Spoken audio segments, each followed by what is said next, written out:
Hi, welcome to A Week in Weatherfield, the Coronation Street review programme presented by two people still reeling from this week's drama. I'm David Brown. And I'm Johnathon Hughes. This week's headlines: Aidan's tragic demise, Gail's big speech, and urban garden blues. Well, I thought it was very interesting the way that this storyline, the Aidan suicide, was received by the general public, because for the last couple of months there's been a lot of accusations of Coronation Street being too dark, the male rape storyline and feeling all the murders and the sexual exploitation of Bethany. I thought they would get the same response from Aidan, but it's not proven to be the case, has it? No, I mean, like, which is a good thing. Yeah, but definitely. It is interesting, like you say, why it wasn't met with the same kind of negativity. My theory, or one theory possibly, is that there was inherent violence in those other stories, in the male rape, in the sexual exploitation, in the Phelan story. Perhaps that's what turned people off at the thought of it. Obviously, the male rape story, once it aired, actually got a more positive response. But with the suicide story, I mean, it's just so unbelievably tragic, but it goes right for the heartstrings in a way that perhaps people hearing about rape and sexual exploitation thought, that's violent and I don't want to see that. Maybe that's what people didn't want to see. Perhaps, I don't know, but it's interesting. It's like a barometer of, what people... Tastes. Yeah, definitely. Well, we didn't see the means by which Aidan took his own life, so it was all about the kind of mental health and the turmoil of the character, which I think made a difference. It'd be interesting really to see where it goes from here, because soaps kind of are notorious really for kind of pushing the next big cliffhanger, so it's a case of for how long can these characters grieve for? The story has to move on eventually, doesn't it? That's the thing. It does, and it has to have consequences for the characters, for the characters left behind, and it has to have an impact. And while it is, it's raising awareness about something, and it's quite an introspective storyline, which is at the moment. But I think you could see, as the Connors lined up, throughout the week, as they were all kind of pulling together, you could see how this is going to affect them. I mean, you can predict just off the top of your head, Johnny and Jenny are not going to last. They're clearly not going to go to Spain now. He clearly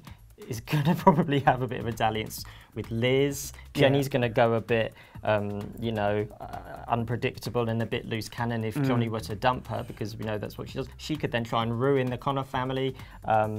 Kate maybe is going to have a whole, she ends up maybe suffering with depression herself because she's really struggling. We know that there's drama with Aidan's will, don't we, next week? And so what happens to Underworld, so yeah, you can, but then will it I just hope the grief doesn't get lost in the mix. Yeah, because it will inevitably be just another plot in a way, but it will be interesting to see, because they've really worked hard to make this quite different to how other stories are told in a soap. And it works on every level really, from the writing to the performance and the direction. There was one little bit of the writing I thought, when Ken was listening to the Magic Flute on Monday, there's a thing called the Papageno effect, which is, the Papageno is one of the characters in the Magic Flute, who is kind of talked out of his suicidal thoughts, but it's the Papageno effect is the effect that mass media can have on people considering suicide and offering them like an alternative way of coping with a crisis. And really talking them out of it. That's basically. Right, So,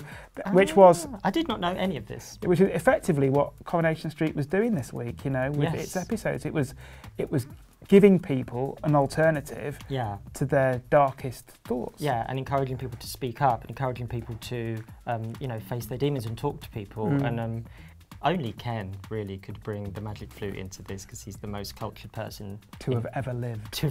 Certainly to be on any soap. That's true. Interesting, Yeah, so there you go. I mean, I don't know whether that was intentional or not, but... I bet it is, because they're clever people at Corrie. Yeah. Anyway, one other aspect of the week, which was very highly praised, was Gail's speech at the window, written by Johnathon Harvey.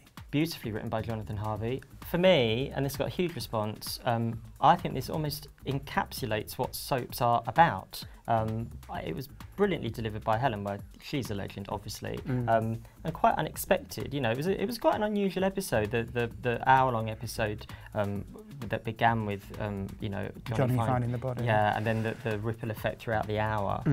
But Gail, on a montage of her voiceover, of literally just kind of trying to make sense of it to her mum Audrey, looking out of a window saying, "Oh, I've lived on this street for 40 odd years. You think you know people, but you never know really what's going on behind closed doors, and we try not to be nosy, but we're there for each other." But basically summing up what a community is, and the potential antagonism, but the potential positive aspects of living quite close to people and being on top of each other, and it kind of, you know, interfering in their lives a bit. It was beautifully written. That is soaps, isn't it? It's kind of, soaps do strive towards the community ideal, with neighbourliness trumping family ties. Absolutely. Sometimes they fall short, sometimes they rally in the face of adversity, but this was Gail kind of encapsulating all that, I thought, in a very cogent way. Very, very much so. And I think, and that breaking the form as well, it was voiceover on a montage of other characters silently showing their reaction and the impact on Aidan, from the girls in the factory to Maria and little Liam.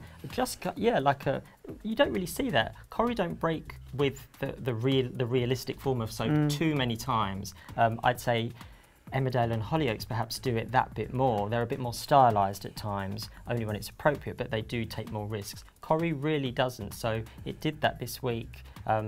Potentially you alienate your audience doing that, but I think because it was such a special moment, it was brilliantly done. I think this is going to be a really significant and well-remembered moment for the entire genre. I truly do, because I think it's was really brave, but really impactful. And also it was quite wise to choose Gail, somebody who mentioned the fact that she has spent 40 years on this street. And that's the whole thing about soaps, isn't it? That you do follow these characters over years, decades, and that's why you invest in them more than perhaps you would do in a 3-part drama. Absolutely. And that's why Aidan's story worked, because, you know, we've known him these last 3 years, and for him suddenly to opt to do what he's done, it works very well in a serial drama form, I think. Definitely, and you couldn't do it in any other drama. You know, no disrespect to other dramatic forms, but you could not get that impact. And as you say, Gail, a perfect choice of person to talk about that, because she's kind of seen it all. You feel like you've known Gail forever. You feel like these people are your friends, literally forever.